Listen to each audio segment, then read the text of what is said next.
Hello दोस्तों, stock market की मंत्रा में आपका स्वागत करते हैं। उम्मीद करते हैं आप सभी लोग खुश और मस्त होंगे। दोस्तों, इस चैनल पे जो भी वीडियो बनाए जाते हैं वो सिर्फ एजुकेशनल पर्पस के लिए, किसी भी शेयर के ऊपर बाई एंड सेल कॉल का रिकमेंडेशन नहीं। दोस्तों, आज हम एक ऐसे कंपनी के बारे में बात करेंगे जो फ्यूचर बिजनेस में काम करती है दोस्तों। और उस कंपनी के बारे में हम लोग डिटेल में देखेंगे, उसका बैलेंस शीट कैसा है, शेयर होल्डिंग पैटर्न कैसा है, प्रॉफिट एंड लॉस कैसा है, कंपनी काम क्या करती है, कौन कौन से। चलो देखते हैं दोस्तों। पहले जब भी हम किसी कंपनी में इन्वेस्ट करते हैं दोस्तों, हमको क्या देखते हैं? कंपनी का बिजनेस देखते हैं दोस्तों। और ये याद रखना दोस्तों, कंपनी क्या काम करती है ये हमको पता होना चाहिए। कौन से सेगमेंट में है, कौन से एरिया में है, हमको ये बहुत ज़्यादा ज़रूरी है दोस्तों। करने से पहले जानना कि कंपनी कौन सा काम करती है। अब जब भी हम किसी कंपनी में इन्वेस्ट करते हैं, तो हमारा पैसा कैसे बनता है? जब वो कंपनी ग्रो करती है दोस्तों, ग्रोथ दिखाती है। और वो कंपनी जैसे नॉर्मल बिज़नेस में काम कर रही है, तो ग्रोथ तो दिखाएगी, लेकिन उतना तेज़ी से नहीं दिखाएगी जितना तेज़ी से कौन से बिज़नेस दिखाते हैं बहुत तेज़ी से ग्रोथ। वो बिज़नेस होते हैं दोस्तों फ्यूचर बिज़नेस। तो हाँ दोस्तों, मैं बता दूँ, ये जो कंपनी हम लोग डिस्कस करेंगे वो फ्यूचर बिज़नेस में काम करती है। और बहुत तेज़ी से ग्रो करने वाले बिज़नेस कौन से होते हैं जो बहुत तेज़ी से ग्रोथ दिखाते हैं? फ्यूचर बिज़नेस होते हैं दोस्तों। क्यों? क्योंकि उनकी डिमांड बहुत ज़्यादा होती है, इसलिए। तो फ्यूचर बिज़नेस, और इसमें एक रिस्क भी होता है दोस्तों। फ्यूचर बिज़नेस में क्या रिस्क होता है कि वो बहुत ज़्यादा समय लेते हैं। जैसे कि हम लोग नए-नए इन्वेंशन करेंगे, कभी फेल होगा, कभी सक्सेस होगा, फिर नए इन्वे तो बेटर करते जाएँगे। तो ऐसे कुछ फ्यूचर बिज़नेस के मैंने वीडियो अपने चैनल पे बना के रखे हुए हैं दोस्तों। आप चाहे तो उसको जाकर के देख सकते हो। जैसे ड्रोन सेगमेंट का यूजेज़ का फ्यूचर में कैसा यूज़ होने वाला है वो। तो अब हम आ जाते हैं दोस्तों इस कंपनी के बिज़नेस के बारे में। ये कंपनी चिप सेमीकंडक्टर में और डेटा सेंटर में काम करती है दोस्तों। और ये न्यू एज बिज़नेस। और कंपनी का नाम है दोस्तों CG power industrial solution limited दोस्तों। सीजी पावर, ये याद रखना दोस्तों। अब आगे चल के कंपनी कैसे-कैसे बिज़नेस करती है, किसमें-किसमें काम करती है, वो डिटेल में थोड़ा-सा देख लेते हैं। इससे पहले ये देखिए दोस्तों कि 6% आफ्टर, देखिए सीतारमण जी ने क्या किया था, अपना फाइनेंस मिनिस्टर हैं, सीतारमण जी ने भाषण दिया था कि इंडिया सेमीकंडक्टर मिशन 2 स्टार्ट करने वाली है और उसपे ज़्यादा खर्च होने वाला है पैसा। तो उसकी वजह से ये बिज़नेस बहुत तेज़ी से ग्रो होने वाला है। आप देख सकते हो, India clears 1.6 lakh crore semiconductor project देख लो। तो फ्यूचर में और भी प्रोजेक्ट आएँगे दोस्तों, वो भी फ्यूचर बिज़नेस जैसे सेमीकंडक्टर वाला है, डेटा सेंटर वाला है, तो उसके बिज़नेस में अभी से पैसे लगने शुरू हो गए हैं। देख सकते हो कि और इंडियन गवर्नमेंट भी इसको बूस्ट दे रही है, इसलिए देख सकते हो। और एक चीज़ ये देखिए दोस्तों, semiconductor are new steel to build India ecotech. ये किसका भाषण है? डी पावर के लोगों का है। उन्होंने बोला था कि आने वाले समय में इंडिया सेमीकंडक्टर हब बनने वाला है दोस्तों। अब कहीं पे भी चले जाओ, सेमीकंडक्टर होता ही हो जा इलेक्ट्रिक व्हीकल हो गया, जो भी चीज़ें हो गई, कंप्यूटर हो गया, भी हो गया दोस्तों, सेमीकंडक्टर के चिप यूज़ से ही होते हैं। अब सीजी पावर उसका एडवांटेज कैसे ले रहा है ये देखिए दोस्तों। CG power rupees 8,300 crore bet power transformer and semiconductor, देख रहे हो? तो ये कंपनी सेमीकंडक्टर में अपना बेट लगाते जा रही है और इंक्रीज़ करते जा रही है अपने आप को। ये दिखाता है कि ये कंपनी कितना फुली अपने आप को ऑपरेशनल बना ली है सेमीकंडक्टर में काम करने के लिए। और तो और हाल ही में दोस्तों कैबिनेट ने अप्रूव किया था 3 चिप, और उसमें से 3 में से 2 चिप कौन-सी थी? आप देख सकते हो, टाटा ग्रुप की 2 चिप, और 1 चिप कौन-सी थी? डी पावर की। इसलिए इस शेयर का डिमांड बहुत ज़्यादा मार्केट में, देख सकते हो। उस प्रोजेक्ट का वर्थ कितना था? 1.6 लाख करोड़। उस चिप बनाने में बहुत पैसे लगते हैं दोस्तों।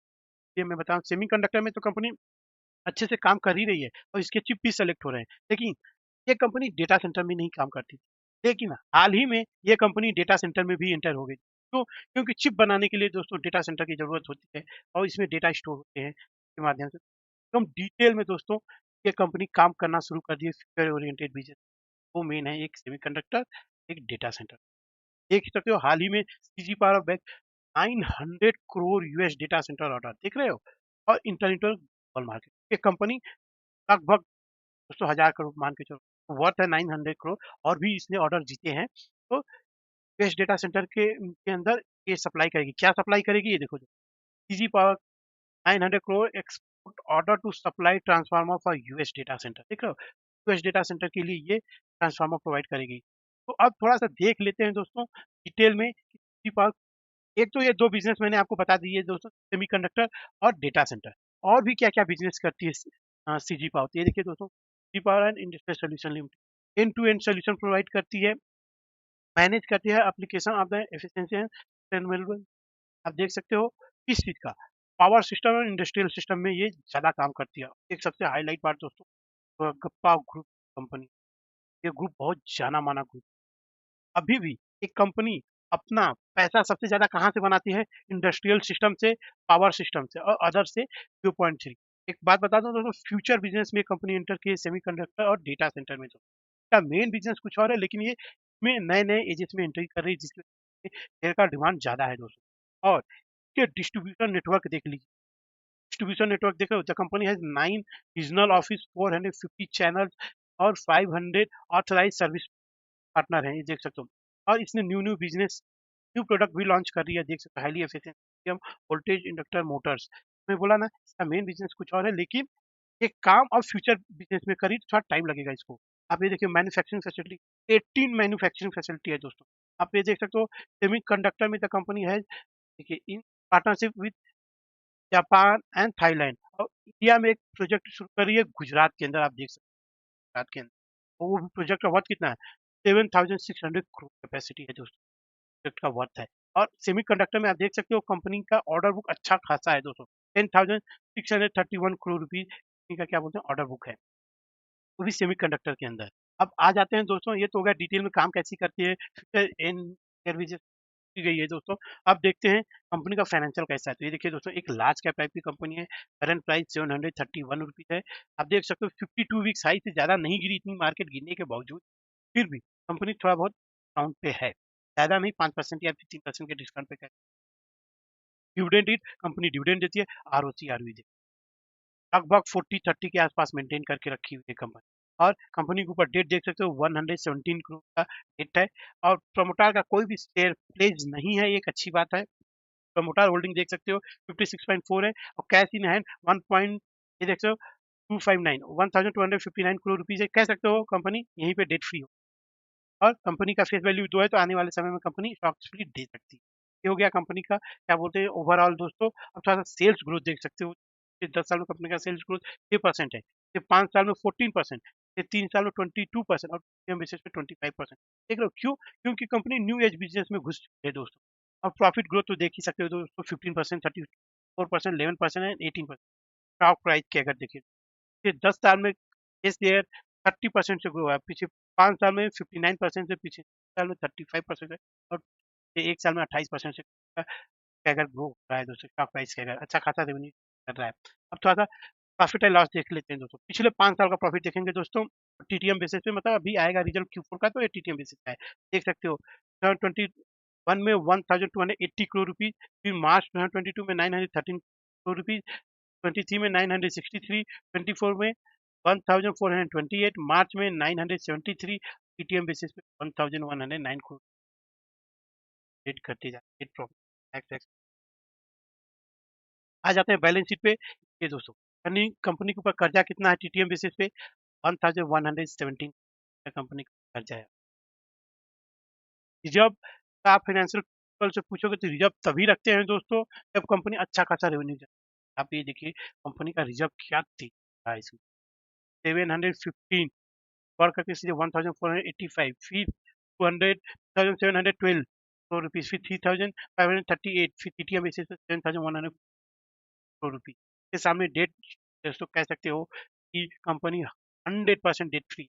और एक चीज ये याद रखना दोस्तों, फिक्स एसेट दिखाता है कि कंपनी कैपेक्स कर रही है कि नहीं। यहाँ पे मार्च 2020 देखिए 971 करोड़, 1059, फिर 1479, अभी 1025 करोड़ का तगड़ा से कंपनी अपना कैपेक्स करते जा रही है। दिखा रहा है कि कंपनी फुली फोकस्ड है अपनी ग्रोथ के ऊपर। और अदर करंट एसेट में देख सकते हो ट्रेड रिसीवेबल दोस्तों, ट्रेड रिसीवेबल ये होता है जो हम सामान बेचते हैं वहां से हमको पैसे आने वाला रहता है दोस्तों। देख सकते हो वो भी 210 करोड़ रुपीज अभी अपने डेटा से आने का है दोस्तों, डेटा से। कंपनी का बैलेंस शीट एकदम तगड़ा है दोस्तों। अब आ जाते हैं आखिरी पॉइंट पे, शेयर होल्डिंग पैटर्न पे दोस्तों। दिसंबर का शेयर होल्डिंग पैटर्न है, promoter 56.36, price 12.0, pi 17.52, government 0.0, public देख सकते हो 40.0।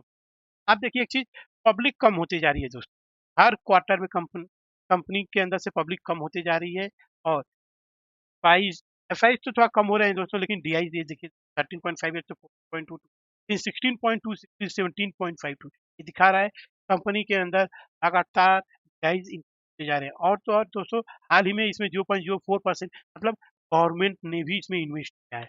आप देख सकते हो कंपनी का फाइनेंशियल एकदम तगड़ा है दोस्तों। अब आ जाते हैं अंतिम पॉइंट पे दोस्तों, कि ओवरऑल समरी जिसको बोलते हैं, कंपनी न्यू एज बिजनेस में काम करने लगी है, अच्छा खासा रेवेन्यू जनरेट कर रही है, और इसका ग्रोथ बहुत तेजी से होगा दोस्तों, क्योंकि इसका ग्रोथ बिजनेस में आ गई है।